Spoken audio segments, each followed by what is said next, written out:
അസ്സലാമലൈക്കും. ഞാൻ ഇന്ന് വന്നിട്ടുള്ളത് നമ്മുടെ വീട്ടിലുള്ള സാധനങ്ങൾ വെച്ചിട്ട് ഇഫ്താറിനൊക്കെ വളരെ പെട്ടെന്ന് ഉണ്ടാക്കാൻ പറ്റുന്ന ഒരു മസാല ബോണ്ട റെസിപ്പിയുമായിട്ടാണ്. അത് എങ്ങനെയെന്ന് നോക്കാം. അതിനു മുമ്പായി എൻ്റെ ചാനൽ ആദ്യമായി കാണുന്നവരുണ്ടെങ്കിൽ ഒന്ന് സബ്സ്ക്രൈബ് ചെയ്ത് സപ്പോർട്ട് ചെയ്യണേ.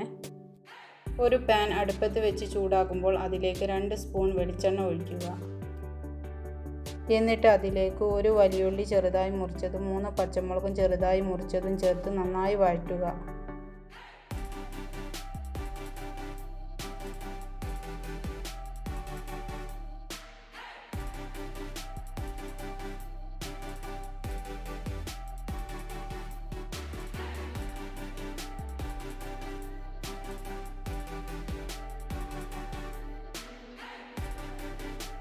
എന്നിട്ട് അതിലേക്ക് ഉപ്പ് ചേർത്ത് നന്നായി മിക്സ് ചെയ്യുക.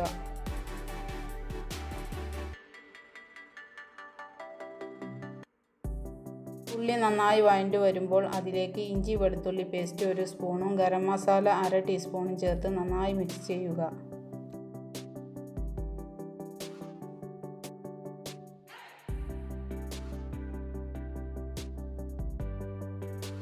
ഇഞ്ചി വെളുത്തുള്ളിൻ്റെ പച്ചച്ചുവ മാറുന്നത് വരെ വഴറ്റുക. എന്നിട്ട് അതിലേക്ക് ഒരു തക്കാളി ചെറുതായി മുറിച്ചത് ചേർത്ത് നന്നായി മിക്സ് ചെയ്യുക.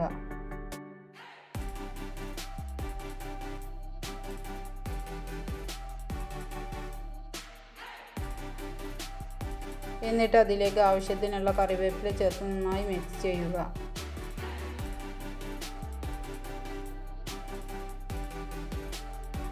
എന്നിട്ട് അതിലേക്ക് 1/4 ടീസ്പൂൺ മഞ്ഞൾപ്പൊടിയും 1/2 ടീസ്പൂൺ കുരുമുളക് പൊടിയും ചേർത്ത് നന്നായി മിക്സ് ചെയ്യുക.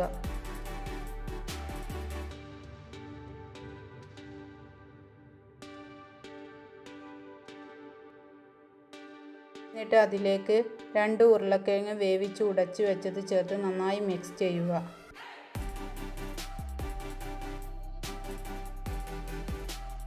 ഉരുളക്കിഴങ്ങ് നന്നായി മസാലയിൽ യോജിപ്പിച്ചെടുക്കുക.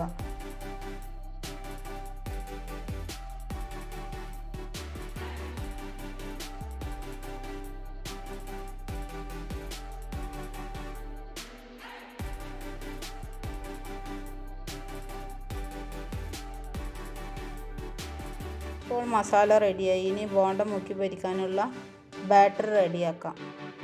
ഒരു ബൗളെടുത്ത് അതിലേക്ക് 1 കപ്പ് മൈദ ഇട്ട് അതിലേക്ക് 1/4 ടീസ്പൂൺ കുരുമുളക് പൊടി, 1/2 ടീസ്പൂൺ ഗരം മസാല, 1/4 ടീസ്പൂൺ മഞ്ഞൾപ്പൊടി, ആവശ്യത്തിനുള്ള ഉപ്പും ചേർത്ത് വെള്ളം ഉപയോഗിച്ച് കൈകൊണ്ട് തന്നെ ഒരു ബാറ്റർ രൂപത്തിലുള്ള മാവാക്കിയെടുക്കാം.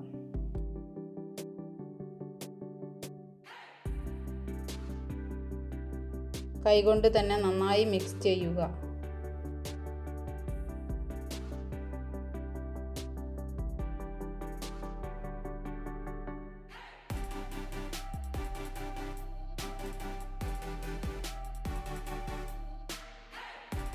എന്നിട്ട് മാവിലേക്ക് ചെറുതായി മുറിച്ച കറിവേപ്പില ചേർത്ത് നന്നായി മിക്സ് ചെയ്യുക. മാവിന് ഈ കൺസിസ്റ്റൻസിയാണ് വേണ്ടത്. ഉരുളക്കിഴങ്ങിൻ്റെ മസാല ഓരോ ചെറിയ ബോൾസ് ആക്കി എടുക്കാം. ഇതുപോലെയുള്ള ബോൾസ് ആക്കി എല്ലതും എടുക്കാം.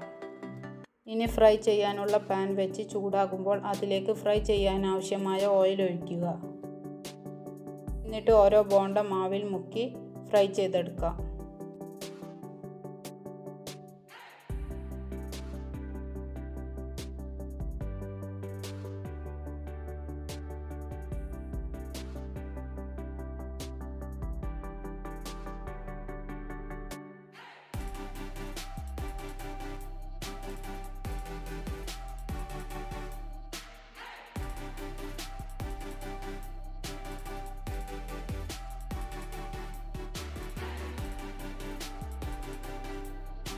ബോണ്ട ഒരു ഭാഗമാകുമ്പോൾ മറിച്ചിട്ട് കൊടുക്കാം.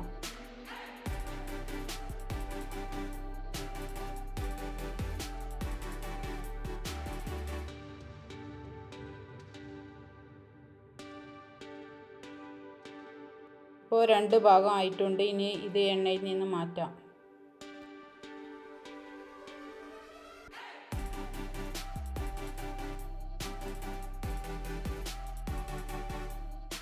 മസാല ബോണ്ട റെഡി.